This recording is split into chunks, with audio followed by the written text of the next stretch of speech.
El 2 de mayo del 2008 hubo una erupción en el volcán Chaitén en la República de Chile que, bueno, como efecto, digamos, de esa erupción, la mayor cantidad de ceniza que arrojó el volcán y a raíz de los vientos predominantes causó impacto en la zona de Esquel y toda su zona de influencia, inclusive hasta la parte media de la meseta del Chubut, pero con mucho mayor marcado daño en la zona de Esquel y zona de influencia. Fue un evento que no estaba previsto, digamos, un evento absolutamente natural.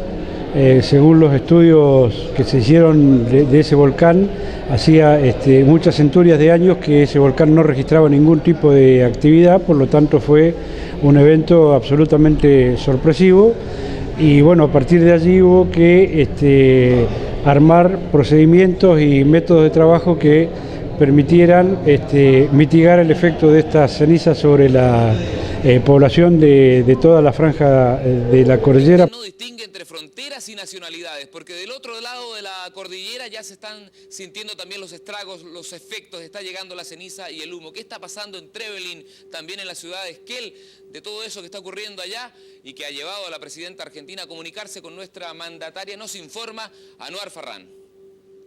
Denso y espeso el aire, grisáceo y oscuro el panorama. Las fumarolas del Chaitén traspasaron la cordillera y las cenizas del volcán ya están alojadas en la sureña ciudad de Esquel, distante 73 kilómetros al este de Futaleufú. Las localidades de Trevelin y Corcovado están igual, clases suspendidas, vuelos cancelados y el agua que comienza a escasear. Es una sensación muy extraña, como que estuviera nevado y no hiciera frío. Se han suspendido las clases y el Ministerio de la Familia de la provincia de Chubut está distribuyendo agua en toda la zona. Las autoridades han recomendado a la gente salir poco a la calle, donde los que se atreven no dejan de usar pañuelos o mascarillas para protegerse del polvo volcánico. Nos levantamos y bueno, todo blanco, en principio parecía una helada fuerte, pero no, era ceniza. Son las mismas cenizas que han causado estragos en el sur de Chile. Es la erupción del volcán Chaitén que poco a poco comienza a extender su manto gris al otro lado de la cordillera. Hacia el sur hasta Sarmiento inclusive y hacia el norte a lo mejor con un poco menos de impacto, pero la zona de Lago Puelo y El Hoyo también fue afectada en toda la franja, entonces hubo que hacer todo un trabajo de, como decía yo, armar estos protocolos de trabajo y de cuidado de la gente en todos estos lugares, con la participación efectiva de los equipos de salud, bueno, obviamente de todas las municipalidades que pusieron a trabajar todos sus equipos tanto de desarrollo social como de rehabilitación en cuanto a la ingeniería de los servicios, porque hubo inconvenientes con fundamentalmente los servicios eléctricos, hubo inconvenientes con el tránsito aéreo se vio suspendido en toda la zona por un tiempo prolongado después de la caída de ceniza, atento a que, bueno, la ceniza es un elemento muy corrosivo para los motores que impulsan cualquier medio aéreo. Entonces el aeropuerto obviamente estuvo cerrado y hubo alguna necesidad de cerrar al tránsito por algunas horas y algunos días, sobre todo en horas de la noche, el tránsito en las rutas que circunvalan toda la zona, porque la visibilidad aún de día era prácticamente escasa y algunos días fue muy nula. Se hizo toda un trabajo con la población, con todas las fuerzas vivas, con las iglesias, con los sindicatos, explicando de qué se trataba este fenómeno y cómo podíamos seguir viviendo en este lugar con este fenómeno que, a ciencia cierta, además de que no había información previa del impacto que podía generar, tampoco en términos científicos había información que pudiera decir cuánto tiempo iba a durar, por lo tanto había que aprender a vivir con el fenómeno, y esto fue el eslogan de todo el trabajo que se hizo. Entonces, afortunadamente la ciudad de Esquel no tuvo problema con la provisión de agua para la población, atento a que la captación de agua aquí es subterránea. En otros lugares sí hubo problemas cuando la captación es de ríos o de alguna otra fuente que esté expuesta a la atmósfera o al aire libre, donde fue necesario, por ejemplo, traer plantas potabilizadoras del ejército de otros lugares del país para asegurar la provisión de agua a la gente. Bueno, esta es una planta potabilizadora por ósmosis inversa. Tiene una capacidad de 600 litros hora por ósmosis inversa. Esta agua es la que nosotros captamos del curso de agua del río. Le colocamos químicos para que los residuos que tenga el agua se decanten y queden en el fondo. ¿Vio cómo está el fondo? ¿No? Todo eso es residuos, todo lo que tenga el agua, ¿sí? Nosotros le colocamos el producto químico, cloro para matar las bacterias. Esto tenemos que esperar por lo menos 2 horas. Luego esto va hacia la planta potabilizadora, adentro, si quiere.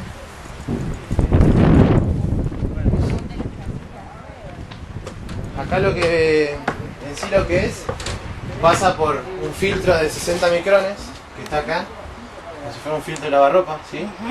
Pasa por acá, que este es el filtro de carbono activado, que le saca el color, el olor y el sabor al agua. Después pasa por un filtro de 10, de 5 micrones, luego sigue el proceso y pasa por una membrana de ósmosis inversa, que a través de la presión que le ejerce la bomba, hace que el agua de pasar de una solución concentrada pasa a una solución más soluble, que sería el agua ya potabilizada, y todos los residuos que quedan, que pasan, siguen pasando a través de todos los filtros, ya quedan impregnados en la membrana de ósmosis inversa.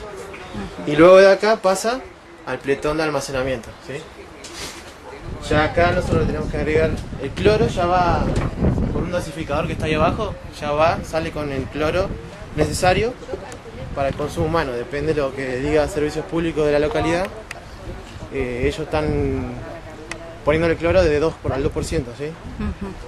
Ya una vez que está acá, nosotros almacenamos el agua y tiene que venir gente de Servicios Públicos o de la municipalidad. Le vuelven a hacer un análisis. Exactamente. El agua, antes de nosotros de repartirla, tiene que venir un bioquímico que le hace un estudio para, él nos da el ok para el apto no para el consumo humano. También se hizo distribución de agua con camiones que se trajeron de la ciudad de Rawson a través de, bueno, obviamente también todo el gobierno estuvo trabajando en toda la zona con todos sus ministerios, y se estableció, bueno, un centro de operaciones de emergencia donde se formó ahí. Digamos, nosotros en realidad de la Defensa Civil tenemos esta matriz de trabajo para todas las emergencias. Allí fue mucho más notorio porque, bueno, el impacto fue muy grande. Y en este centro de operaciones de emergencia convergían todas las necesidades de la población, se analizaba la información y se enviaban los equipos de respuesta tanto a las escuelas, tanto a los barrios, a la población en general. La verdad es que los medios de prensa estuvieron muy compenetrados con este fenómeno, no hubo por parte de los medios de prensa situaciones alarmistas respecto del fenómeno que estaba ocurriendo. Al principio tuvimos problemas con una parte de la docencia que justamente lo que nos pasaba a todos por no entender el fenómeno, había una especie de reticencia como para continuar con las clases, atento a que había mucho temor respecto de la salud de la población. Corren riesgos, bronquitis, irritación, eventualmente incluso una neumonía, en combinación con los gases tóxicos. Es el signo de este fenómeno tan natural como dañino. Pero bueno, poco a poco se fue, como decía, haciendo reuniones, contando lo que pasaba, se trajeron especialistas en el tema de la vulcanología, se fueron haciendo charlas en los colegios, en las distintas organizaciones de base de la ciudad de Esquel, como en todas las ciudades de la región, para que la gente entendiera que este era un fenómeno con el cual había que convivir, tomando las precauciones del caso. Esto es el uso de barbijo, de protección ocular, de no exponerse demasiado con las actividades que normalmente se hacen al aire libre, de tratar de aspirar lo menos posible, bueno, de sellar las casas como para que no entre ceniza, de proteger los equipos electrónicos. Los automóviles también sufren el ingreso a través de la normal aspiración del vehículo, parte del particulado de esta ceniza que luego hacen que los motores tengan problemas importantes. Bueno, como decía, los tendidos eléctricos generaron algún inconveniente, un poco para bien y otro no tanto para bien. Durante los días posteriores a la erupción aquí hubo lluvia y también hubo caída de ceniza, lo cual complicó, por ejemplo, la permanencia de algunos techos, con lo cual hubo que salir, la permanencia, del fenómeno de la ceniza, para que se entienda, como un barro muy espeso, tanto en las calles cuanto en los techos de las viviendas, por lo cual también hubo que hacer toda una metodología de trabajo. Se trajeron camiones aspiradores especiales para ayudar a sacar la ceniza de las calles, y se hizo toda una rutina con la colaboración de toda la población para que la gente también supiera cómo había que juntar la ceniza y embolsarla, y posteriormente después pasaban los camiones a recolectarla. Así que bueno, fue una experiencia importante en el sentido de que, vuelvo a decir, no era una cuestión que estaba prevista, por lo tanto, si bien nosotros teníamos información un tanto dispersa de lo que había pasado en el año 1992 con la erupción del volcán Hudson, que tampoco afectó en gran medida a la provincia de Chubut, lo hizo muy subsidiariamente, pero bueno, en atención a esto y a otras informaciones que había disponibles de comportamiento de volcanes en otros lugares del mundo. Con todo eso se hizo una base interesante fundamentalmente de procesos para que la población entendiera que no se sabía hasta cuándo este fenómeno iba a perdurar, y mientras tanto teníamos que convivir con el fenómeno. Vuelvo a decir, este fue un poco el lema de la actividad, que absolutamente lo que nosotros sabíamos de lo que pasaba y lo que se entendía que había que hacer para que la población comenzara a hacer sus actividades con este fenómeno que se abatía sobre toda la región. Así que bueno, así se fue paliando la situación hasta que, bueno, después, pasado prácticamente 40 días, empezó de a poco a dispersarse un poco el fenómeno. Había días que permitían hacer una mayor limpieza, otros días no, por la propia afectación de los vientos. Vuelvo a decir, todo lo que despedía el volcán invariablemente venía para acá, porque obviamente nos provocaba una afectación en la medida que el volcán seguía despidiendo cenizas. Se siguió trabajando, obviamente cada día se iba organizando un poco mejor la situación en función de lo que se iba aprendiendo día a día, en conjunto entre las autoridades y la población, ¿no? Así que bueno, afortunadamente los trabajos de monitoreo que se hicieron desde el Ministerio de Ambiente, hubo ayuda de Nación también. En cuanto al monitoreo del aire, la gente de salud trabajó mucho con la distribución de barbijos, con la convocatoria a la población en cuanto a que si hubieran síntomas, porque una afectación importante, toda la gente que es asmática por naturaleza, esto obviamente le provoca un impacto mayor. Yo soy Laura Bustamante, soy médica neumonóloga, soy nacida y criada en Esquel, me fui a estudiar, volví y bueno, ahora trabajo acá, trabajo en el medio público, en el medio privado, trabajo en el Hospital Zonal de Esquel, estoy a cargo de la atención de pacientes respiratorios y trabajo también en privado en Esquel Diagnóstico.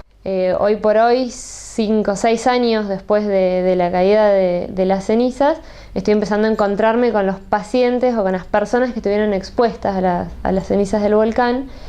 Si bien hay mucha gente que describe que tuvo muchos síntomas respiratorios en el momento de la caída de las cenizas, hay muchos a los cuales se autolimitaron los síntomas, digamos, en ese momento tuvieron algún problema respiratorio y nunca más lo volvieron a tener, y hay otros a los cuales hasta el día de hoy persisten con problemas respiratorios. Y mi experiencia, hace un año que estoy yo acá, es que lo que principalmente veo son pacientes con cuadros tipo asmatiforme, digamos, pacientes que no tienen antecedentes de asma y que de repente ahora en su vida adulta sí se comportan como asmáticos tras haber estado expuestos a las cenizas.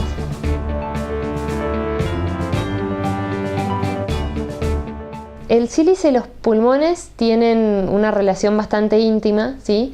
Para que el sílice, yo no sé el tamaño de las partículas de sílice que cayeron con el volcán, ¿sí? El sílice habitualmente en el pulmón genera daño, pero tiene que tener un tamaño específico de la molécula. Y para notar cambios, digamos, o para tener alguna secuela notable por el contacto con el sílice, tienen que haber pasado por lo menos 15 o 20 años. O sea que todavía es muy pronto para saber si realmente vamos a tener alguna consecuencia de la exposición a eso o no. O sea, en agosto hubo unos días de viento y que estuvo bastante seco, donde había mucho polvo, que evidentemente es ceniza, por lo que cuentan los demás, yo no termino de distinguirla.